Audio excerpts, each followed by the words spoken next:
Alors, on passe au paragraphe 5, donc sur les cristaux moléculaires. Alors, donc il y a deux cas, on va dire. Le cas général, donc comment les cristaux moléculaires peuvent s'assembler. Bon, on part de molécules. J'ai comme exemple CO2, O2, etc. Donc, qui pourraient être des gaz, par exemple, à température ambiante. Et comment est-ce que, si on baisse la température, parce qu'évidemment, si on fait un changement d'état, on baisse la température, il va y avoir donc un solide qui va se former à partir de ces molécules. Ce solide, ça va être un cristal. Alors, comment il arrive à se former? Parce qu'en fait, il y a des forces à longue distance, il y a des forces attractives entre les molécules de O2, voilà, ou les molécules de CO2.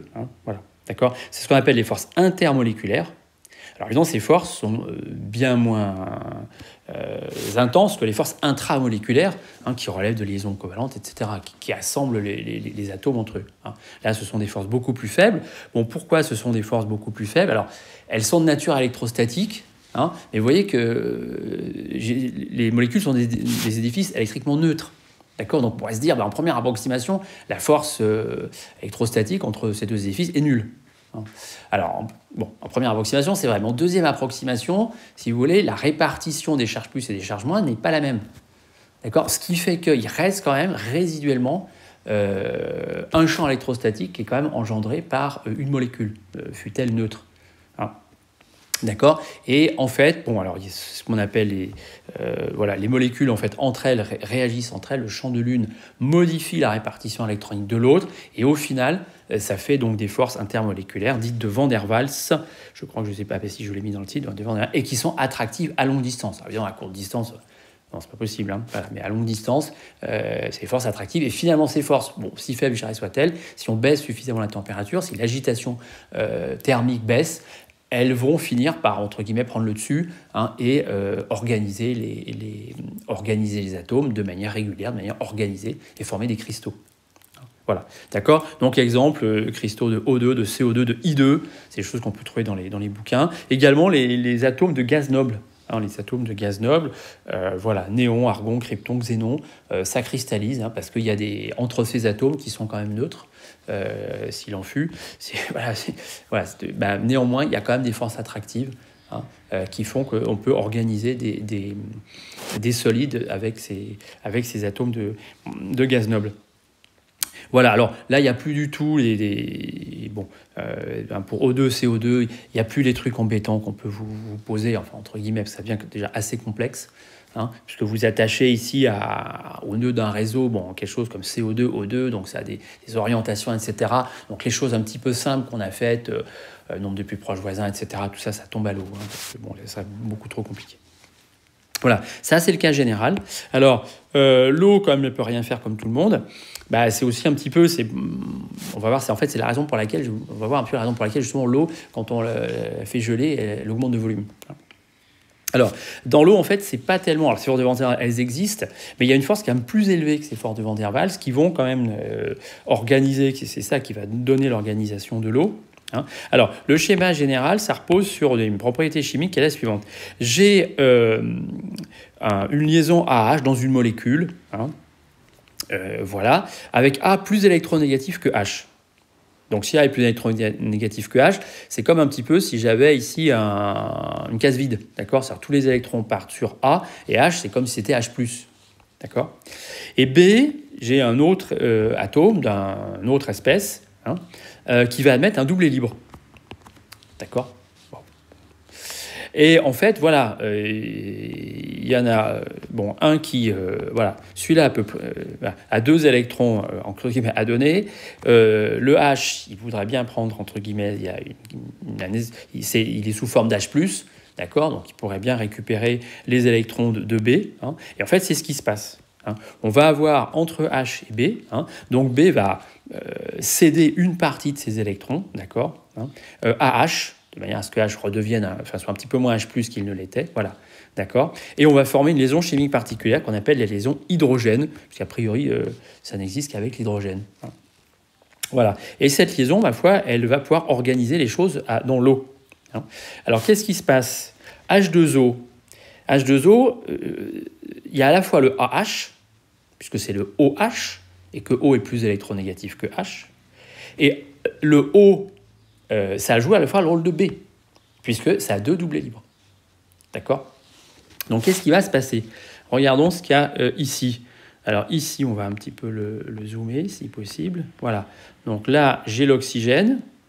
Ici, j'ai H. Ici, j'ai H. Et là, en jaune, j'ai les doublés libres. Hein. Alors, il faut voir géométriquement que ça se passe comme ça. Hein. Finalement, les doublés libres, géométriquement, il y a une théorie qui met tout ça en... Voilà, qui dit tout ça. Hein. C'est que les doublés libres, ils vont s'orienter à peu près pareil que les doublés liants. D'accord, hein. Donc, en gros, l'oxygène est au centre d'un tétraèdre quasi régulier. Hein, voilà, avec voilà, il y a ces électrons libres qui sont là, c'est-à-dire que voilà, hein, c'est des doublés libres qui sont non liants parce qu'il n'y a pas de, ça fait pas de liaison.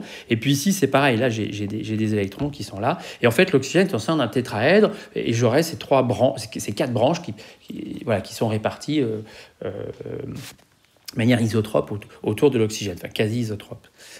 Voilà, alors en fait, qu'est-ce qui va se passer? Ce qui va se passer, c'est que j'ai d'autres, évidemment, molécules de H2O. Hein. Donc ici, voilà, je vais avoir, là, au niveau du H, là, qui est rouge, j'ai un déficit d'électrons. Donc je vais avoir un oxygène d'un autre H2O qui va se mettre là pour former une liaison hydrogène. Pareil ici. Hein. Je vais avoir ici un oxygène ici d'un autre H2O, voilà, qui va venir former une liaison hydrogène. Et finalement, ça va me faire une liaison OO, d'accord? Vous voyez, une liaison OO, alors qui en fait est OHO, d'accord? Donc ici j'ai un oxygène, ici j'ai un oxygène. Oui, je le mets dans la même couleur, d'accord, je le mets en noir, ce sera peut-être plus clair. Voilà. Alors on va effacer ça. Toc. Voilà, ok. Donc ça a marché comme ça. Et puis, on va également avoir la chose suivante, c'est que là, le doublé libre, il va aller sur un H qui se balade, hein, qui appartient à une autre molécule d'hydrogène, d'eau, hein, d'accord, de H2O, d'accord. Donc j'ai un H qui arrive ici sur ce doublé libre et je forme donc une liaison hydrogène. Donc ici, voilà, c'est comme si là, je voulais pas représenter, alors je voudrais que ce soit, voilà, hein, c'est comme si ici, voilà, j'avais le petit truc jaune, d'accord, hein, voilà, parce que ici j'ai le fameux doublé libre, voilà, donc là j'ai le truc jaune là, d'accord, qui est représenté là, hein, voilà. Voilà, donc ici, je vais avoir ça comme ça. Voilà, et ici, pareil. Hein, je vais avoir un H qui va se mettre là. Voilà. Donc, OK. Hein, voilà, donc j'ai voilà, j'ai toujours donc tout ce qui est... Voilà, alors si je regarde ici, voilà, le H, donc là, lui, le H, il est déficitaire. Alors, quelque part, ça veut dire que derrière... on peut représenter les liaisons du H. Hein. Donc le H, c'est voilà, il y a un certain H2O qui est derrière. Hein. Là, c'est pareil, il va y avoir des H ici. Hein, je ne représente pas tout. Hein. Voilà. Et après, il faut s'imaginer que tout ça, ça se reproduit à l'infini quelque part. Hein. Voilà. Donc au final, alors ici j'ai le H. Alors, je n'ai pas tout à fait fini. Voilà. Donc là, il me manque derrière ce H, j'ai un O. Et derrière ce H, j'ai un O. Voilà, d'accord. Voilà, donc, OK. Hein. Voilà, donc, on voit qu'entre deux O, j'ai à la fois une liaison covalente OH et une liaison hydrogène HO. D'accord. Voilà, donc là encore, chaque atome d'oxygène est au centre d'un tétraèdre. D'accord. Et les sommets, via un H, c'est un atome d'oxygène.